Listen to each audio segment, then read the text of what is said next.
Hello everyone, I'm Mark Mitchell. I will be facilitating this session on working with Frontline Communities. My background is, I currently work for the Medical Society Consortium on Climate and Health. I'm the Director of State Affairs and also the Director of the Climate and Health Equity Fellowship. My background is I am a public health physician by training.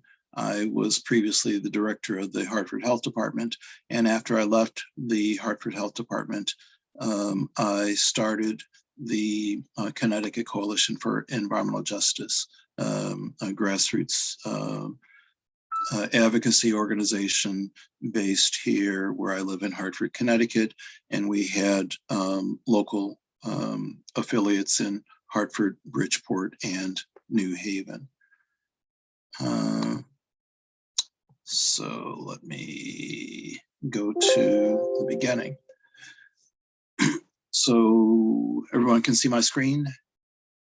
Yes, okay, great, thank you. Okay, so the first question, so first before we get started, I wanted to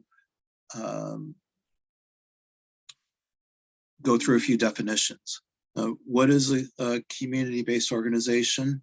What are grassroots? What are grass tops? So a community-based organization is an organization that works with community members and has a geographic focus, usually a neighborhood or a city, but it could be even a county.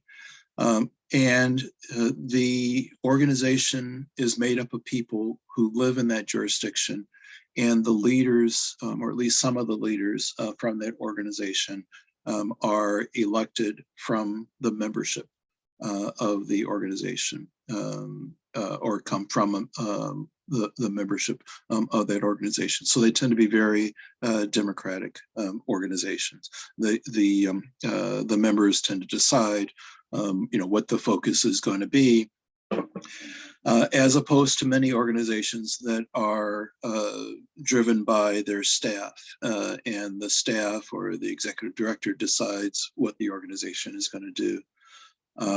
That's in grassroots organizations, there's the leader, the staff have influence, but the final decision is of the members.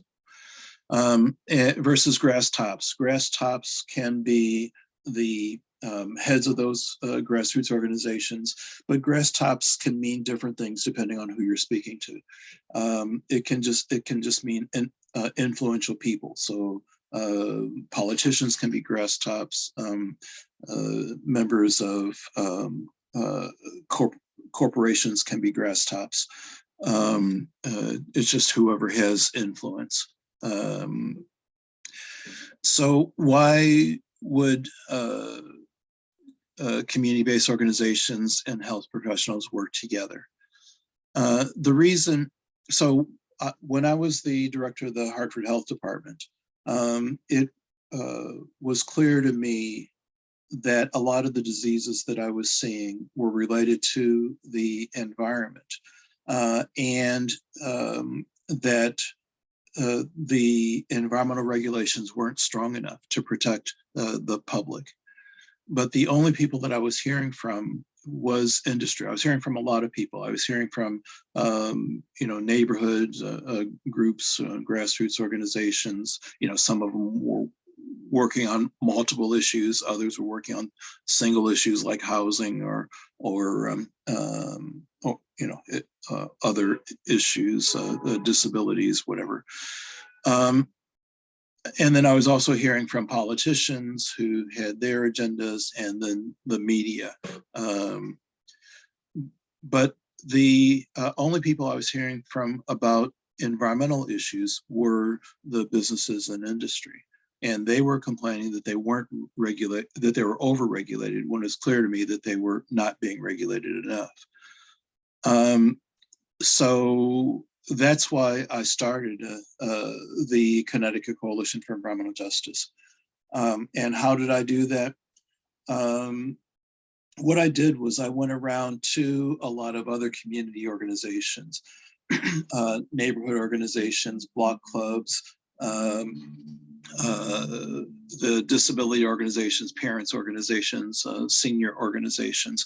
And I started telling them about the latest environmental hazard that was being proposed, a new power plant, a hazardous waste transfer station, whatever was being proposed at the time, and saying, you know, that they're proposing this in your neighborhood and or next to your neighborhood. Did you know about it? Did you know about the link between asthma and the emissions from this facility? Did you know that you already have much higher asthma rates than any, than any place else in the state, or whatever the facts and figures were? And then I asked, you know, are you interested in that? Would you sign this petition? You know, can I get your name and address and keep you informed about this? You know, is your organization, and talk to the leaders of the organization, you know, maybe would your parents group want to also work on this issue?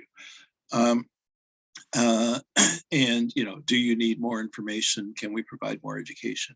And so that's how we work to get the groups and individuals to identify those who wanted to work on the issues, and find effective partners. We you know, and build the relationships. You know, when it's new, you've got to really establish a relationship. So it takes time to establish a relationship.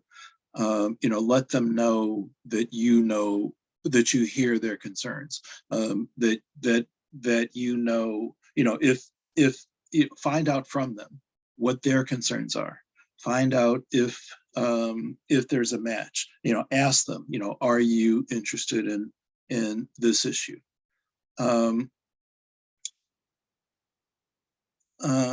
And at some point, you know, you may want to need to address resources. The community-based organizations can get their own resources, but you can help them get resources. How? By, you know, any connections that you might have with funders, by writing letters of support. Saying, you know, this issue that this community group was working on is really important. It has health consequences.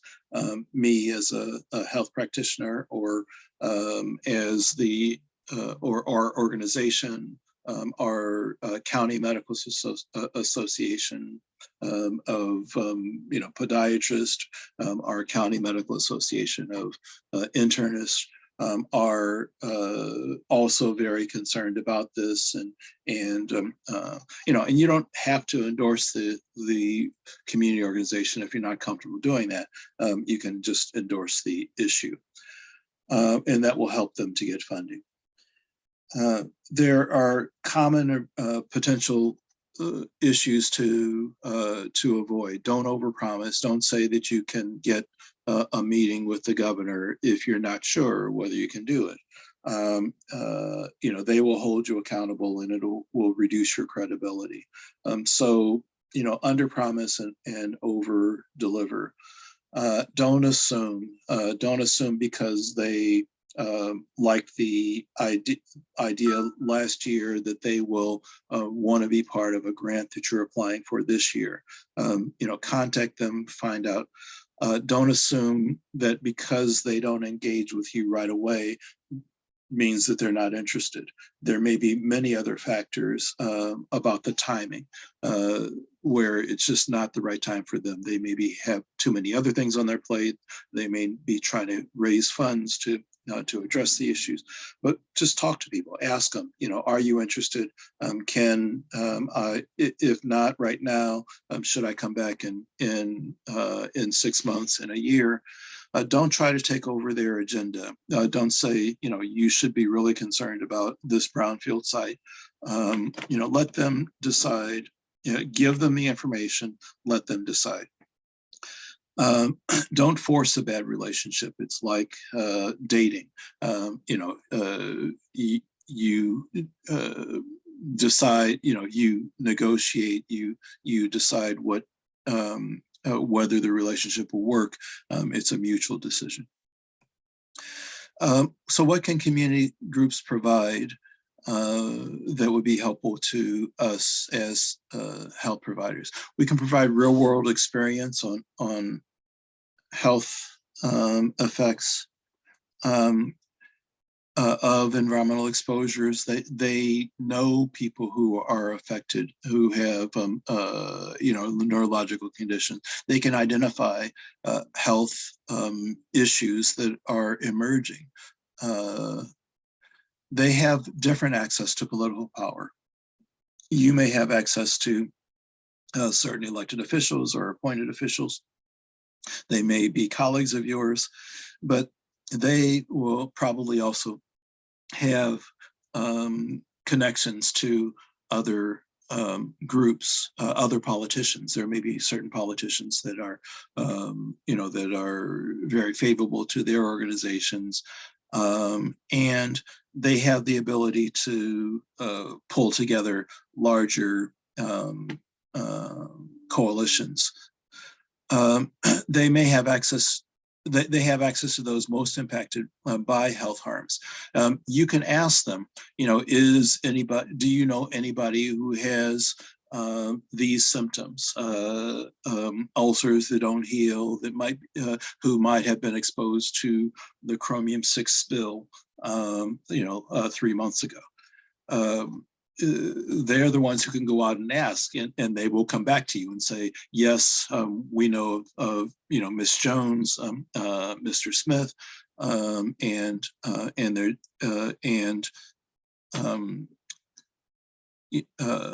Mrs. Reyes' son, Johnny, who all have these symptoms. So find out what community folks know. They may have knowledge of local history surrounding an issue. This was tried before. This is the opposition that came up. This is what's different now. Knowledge of other groups with your interest. If they're not interested, they may know of other groups who may be. They may be able to provide you with policy expertise on what legislation has been proposed, what can pass, what's likely to pass this year. Where can your voice as a health professional be most impactful to try to get this policy passed, or talk to the environmental department on such and such, or attending a meeting with legislators. They may have the knowledge, ability, and relationships to help develop the political coalitions to pass legislation. What are common things that health professionals can provide for community groups? Can provide training on environmental health, on health effects of environmental exposures. They can provide fact sheets on health effects. They can provide letters of support for the organization or for an issue. It's really important for groups when they go to testify in front of the legislature to say, the X Medical Society also supports this. Here's their letter. We will attach it to our testimony. That matters. Or you can testify yourself. If you're comfortable, if you have enough knowledge and are comfortable doing that, you can speak at press events, speak at community events, join meetings with elected officials. You can make recommendations or suggestions. Have you thought of this? Have you thought of that? Can we provide you with some education around this approach? You can identify, if you don't have the expertise, you can identify and help bring other experts to the group. You can also help provide guidance. Now, the role of government, the role between community groups and government can be very, very complex. It can be very cordial or strained. Governments are oftentimes the organizations that can provide the community groups with what they want, or can block the community groups from getting what they want, or are acting against the interest of the community. Oftentimes mayors of low-income cities think that any job is a good job, no matter how much cancer it causes, no matter how much asthma it causes. So the community groups can say, no, this is not a good job. We don't want this kind of industry in our community. And they might have to fight the government around those issues. So it could be very strained, but it could be very cordial that the government supports community issues.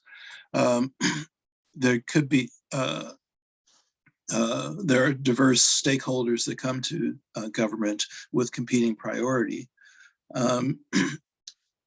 Again, sometimes government is responsive to community needs, sometimes they're not.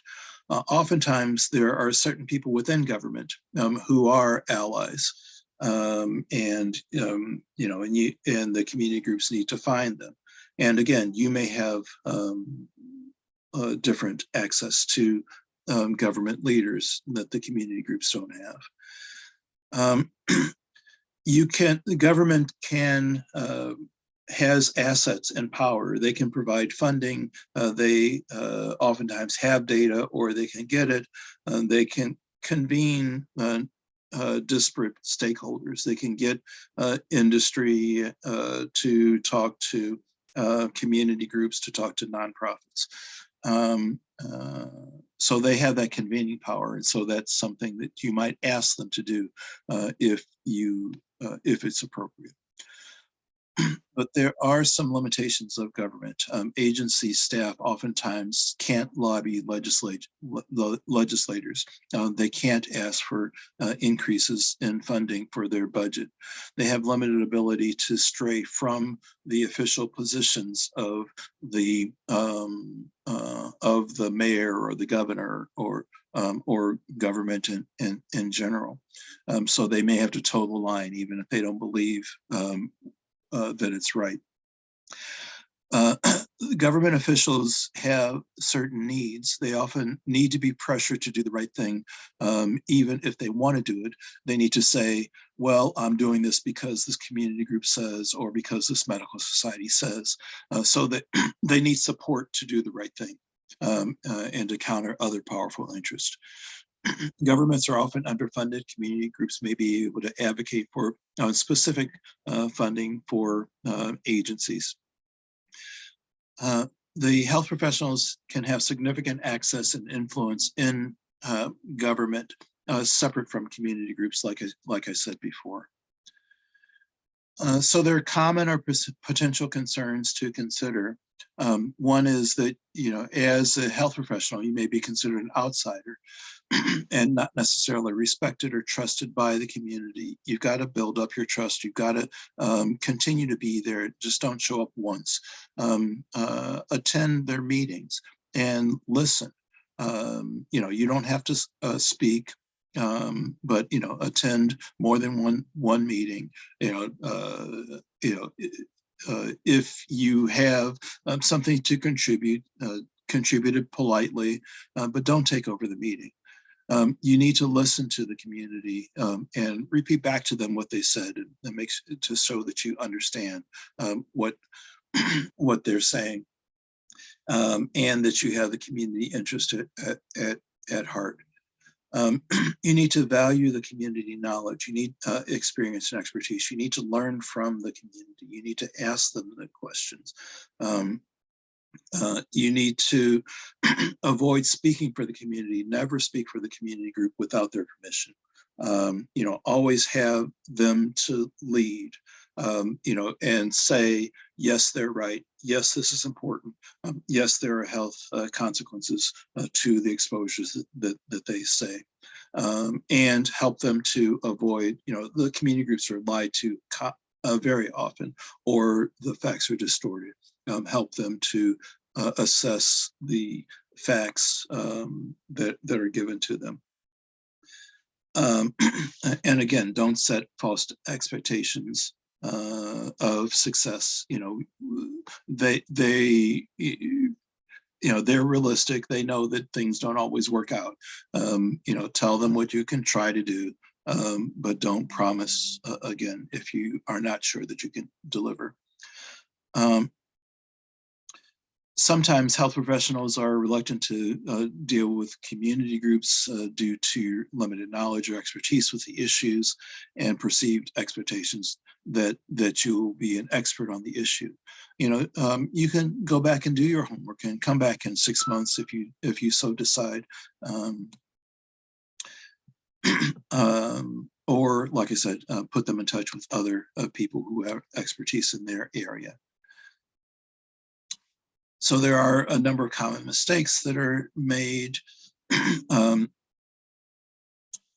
such as not providing equitable funding from grants for community groups. If you've got $100,000 grant and provide $1,000 to the community for the outreach, that's not fair. They're not going to work with you again in the future. So anyway, let me stop there and then open it up for questions and discussion.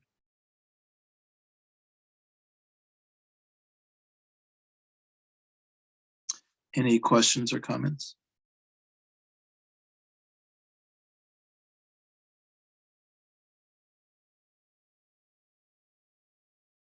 I know I threw a lot at you. I can ask one. My name is Dana Sanders. I'm a physician in Memphis, Tennessee, currently working on my MPH. And with all of the issues that Memphis has, I say high crime levels, high violence, I say lots of racial injustice. Oftentimes the environmental justice aspect and climate mitigation and adaptation is overlooked in terms of like county programming. What would be the best first step to kind of advocate for that? If I brought it up to someone in the health department, I know that their immediate response would be, well, we can't afford to do that. So what would be something that I could take to them that could help? So again, I think that that's the right time to work with community groups about that. So, and the community groups may not see the links, oftentimes don't see the links between what they're doing and climate change. I know that, for example, in Memphis, there's an issue with flooding and with sewage, with sewer pipes breaking or something like that. Find out what groups are working on that issue and talk to them about how climate change is making those issues worse and how they are more likely to get traction on those issues if they also talk about them from a climate perspective. And so ask if you can give a talk about I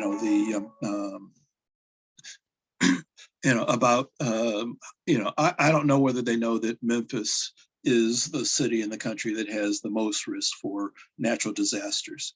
And if you can talk about how the tornadoes, the floods, the earthquakes, all of those affect what they're doing, and how with climate change, you will be seeing more tornadoes, more heavy downpours, and that that they might be eligible for climate change dollars, if they advocate for this. So those are the kinds of discussions that you begin, and the kinds of education that you find out whether they're interested in learning about that, and and find out whether they have experience working with the agencies around those issues. So those are some of the things that you might consider. Thank you very much. Mm-hmm. Other questions?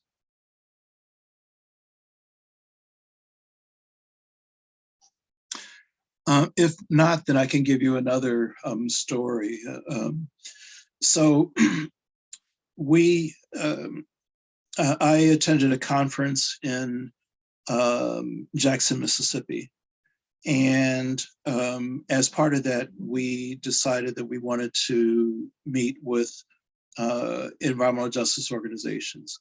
So what we did was that we went to EPA and the state EPA. They recommended that we contact the Mississippi NAACP to find out who's working on environmental justice issues. We went to the regional EPA in Atlanta. They suggested that we contact the Mississippi NAACP. The Mississippi NAACP said that there are, a number of groups in Jackson.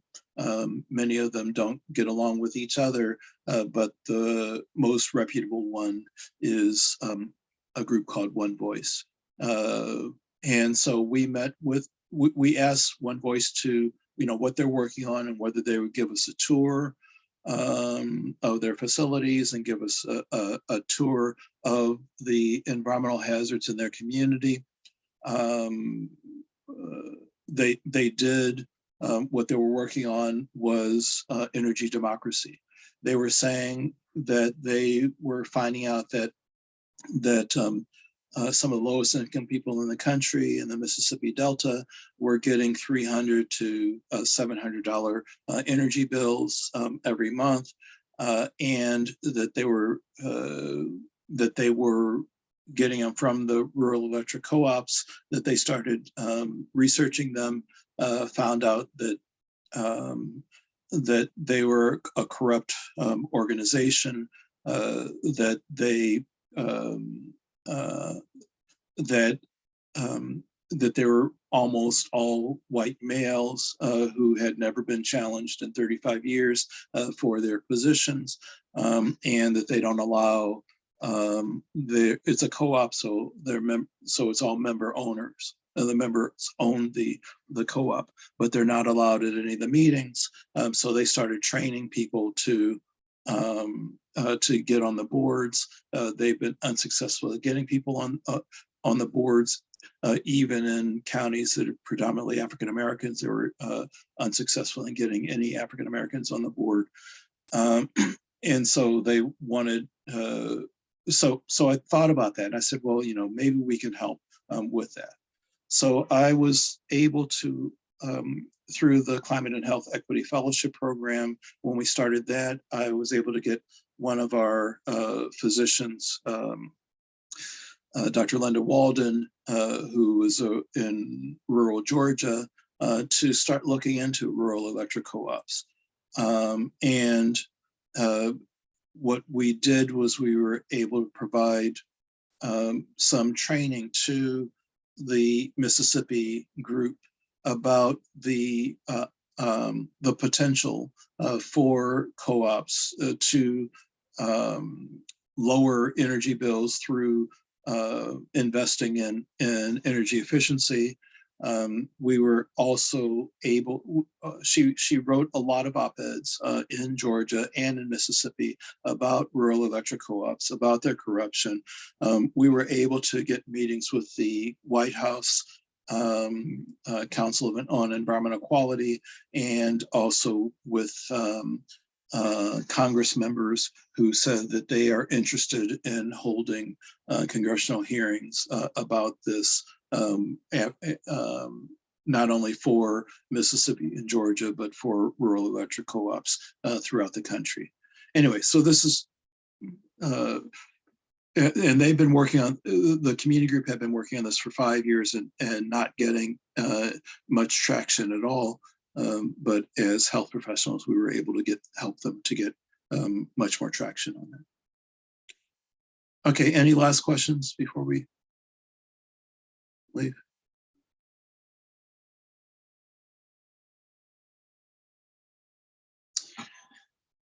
If not, then thank you, and then we will reconvene with the, well, actually, they're going to let us know when we need to reconvene. So Yeah, so now, yeah, time is up. So let's go back to the main room. Thank you.